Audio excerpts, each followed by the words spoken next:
La parole de Dieu est un trésor inestimable. Ne laisse pas ta Bible fermée. Oh non, non. Lis-la, médite-la, nourris-toi. Lis-la, médite-la, nourris-toi. Bonjour. Heureusement qu'en 2000 ans, la médecine a fait des progrès remarquables.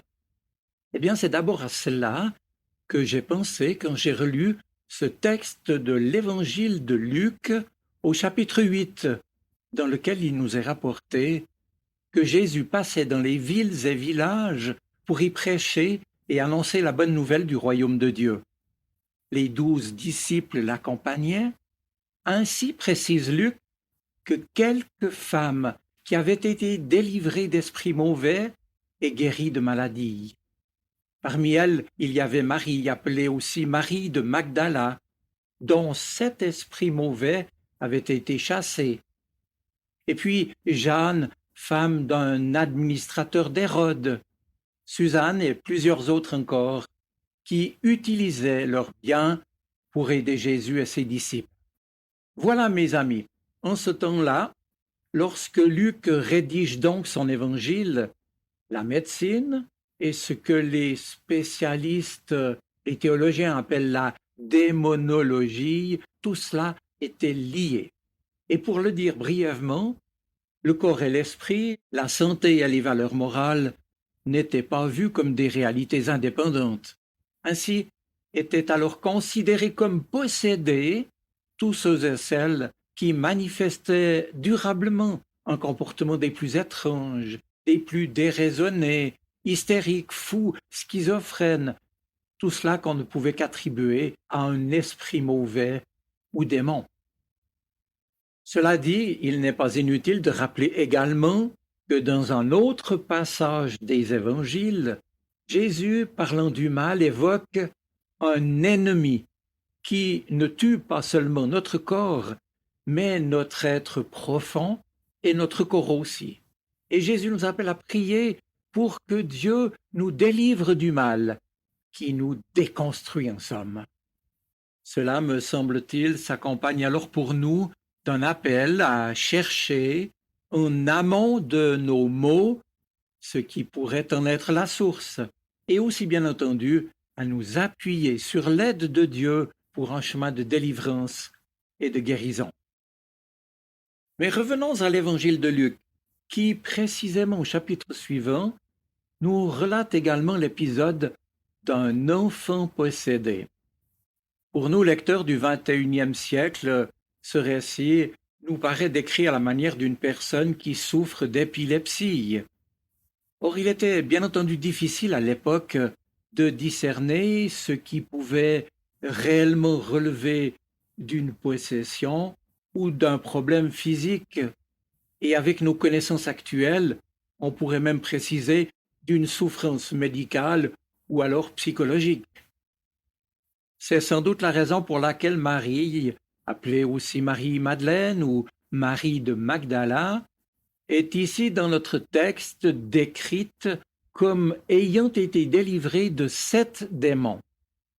Le chiffre est bien sûr symbolique, puisque dans le langage biblique, il exprime l'extrême gravité de l'état dans lequel elle se trouvait, écartée de toute vie sociale et religieuse, esclave d'un mal abominable dont rien ni personne, sinon une intervention divine, ne pouvait la délivrer. Et plus loin encore, dans ce même chapitre 8, Luc nous décrira, en des termes semblables, cet homme possédé, écrit-il, par une légion de démons. Bref, dans leur être profond, ces femmes et ces hommes portaient en eux un désir de valoir, d'être reconnus, d'exister, et en retour de leur ouverture du cœur, de leur détresse, de leurs blessures, Jésus les a accueillis et les a gratifiés d'un nouveau regard, regard tout intérieur, regard de libération. Et il dira par exemple à la femme adultère, « Femme, qui t'a condamnée? Pourquoi pleures-tu » Ou bien à d'autres, « Te voilà libérée de ton infirmité. » Le regard et l'action de Jésus furent à ce point libérateurs et bienfaisants qu'il a transformé et littéralement guéri ou sauvé leur vie. Car je le redis ici, guérir et sauver, c'est le même mot en grec. On peut alors remarquer dans notre texte qu'entre ces femmes guéries et Jésus existait comme une réelle solidarité. Et ces femmes qui suivaient Jésus l'ont suivi jusqu'au bout, jusqu'à la croix. C'est significatif que les évangélistes, et en particulier Luc, mentionnent qu'elles étaient encore présentes au moment de la passion, au moment même où des disciples hommes soit le trahissaient, soit le reniaient ou fuyaient. Elles, ces femmes, avaient choisi de croire en lui, de marcher à sa suite, de s'attacher à lui. Elles ont reconnu en Jésus la meilleure part, voyaient Jésus comme un phare, une lumière sur leur route. Elles étaient donc de véritables disciples qui, fait remarquable, n'ont pas hésité à se dessaisir de tout ce qui les encombrait, de tout ce qui, au fond, les rendait si malheureuses et si vides. Pour elles, seul Jésus suffisait.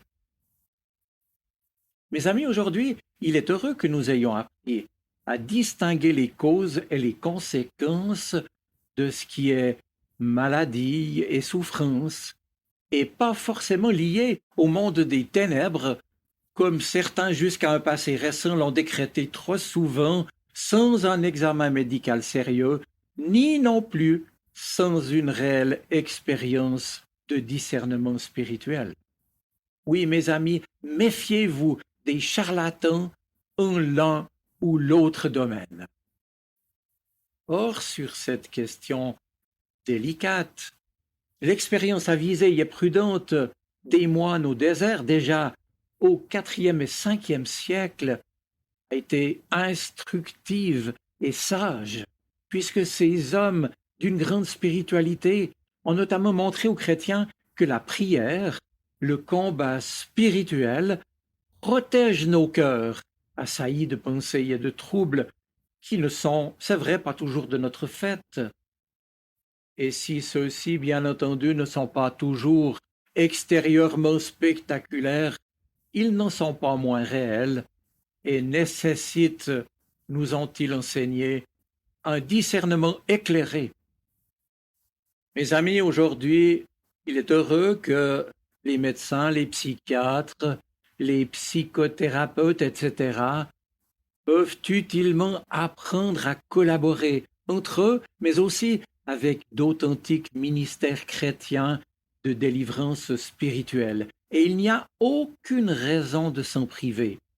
Mais alors j'insiste ici, surtout, ne nous laissons ni fasciner par le démoniaque, ni tenter par les sarcasmes rationalistes ou pseudo-scientifiques de certains. Car au milieu de tout ça, le Christ va toujours son chemin, en guérissant non pas seulement des corps ou des esprits, mais des personnes dans la totalité de leur vie. Christ encore aujourd'hui intervient et nous guérit. Et ici, Luc mentionne donc Marie-Madeleine, Suzanne, et puis Bartimée et j'en passe. En effet, je l'ai déjà dit, notre récit souligne clairement que ces femmes qui ont suivi Jésus ont bel et bien été marquées par la délivrance dont elles furent bénéficiaires, que ce soit par la guérison ou par l'exorcisme. Et dès lors, ce qu'il nous faut en retenir, c'est que, sauvées, elles montrent leur attachement à la personne de Jésus, ayant reconnu en lui l'action et la présence de Dieu. Par les évangiles, nous connaissons relativement bien, c'est vrai, l'identité des 12 disciples de Jésus, en particulier celle des pêcheurs du lac de Génézareth, que Luc a mentionné déjà dans son chapitre 5. Or, on le voit donc ici, notre récit associe également des femmes à ce compagnonnage masculin. Et cela en dépit du fait que c'était contraire à l'attitude du judaïsme palestinien du 1er siècle, l'égard des femmes. Eh bien, Luc atteste pourtant ce rôle inhabituel d'accompagnatrice, ce qui en fait une particularité de son évangile et aussi de la vision de Jésus qu'il nous transmet vis-à-vis des femmes. Mais alors, faut-il le préciser, cet état de fait n'est pas du tout le résultat de ce qu'on pourrait appeler une lubie de Jésus, mais tout simplement la réalité qui a découlé de leurs expériences, de leurs rencontres avec lui, d'avoir été guéris ou libérés par lui. Raison pour laquelle donc ces femmes désormais suivent Jésus comme les disciples et contribuent même, par leurs propres moyens, à soutenir son ministère. En nous décrivant de la sorte l'itinérance de Jésus et de ses disciples, comme celle d'un groupe constitué d'hommes et de femmes, Luc exprime en fait déjà par avance ce que sera la communauté chrétienne à venir, et d'abord pour dire que tous et toutes sont les témoins vivants de l'avènement du règne de Dieu. Tous et toutes, d'une manière ou d'une autre, sont invités à prendre une part active à l'annonce de l'Évangile. Alors, reconnaissant envers chacun et chacune de ce qui lui revient, Luc relève alors à la fois des activités de service, d'intendance, et puis le financement des déplacements par des femmes à l'évidence d'un milieu social plus aisé. Mes amis, encore une fois, on le voit, la mesure de l'amour, c'est un amour plus grand qui ne fait pas de discrimination, mais qui cherche toujours à combler une personne en détresse. L'être humain ne peut donner que ce qu'il a. Or, ce qu'il a, c'est ce qu'il a reçu, ce qui lui a été donné. Eh bien, nous, chrétiens, nous pouvons donner parce que nous aussi, nous avons reçu.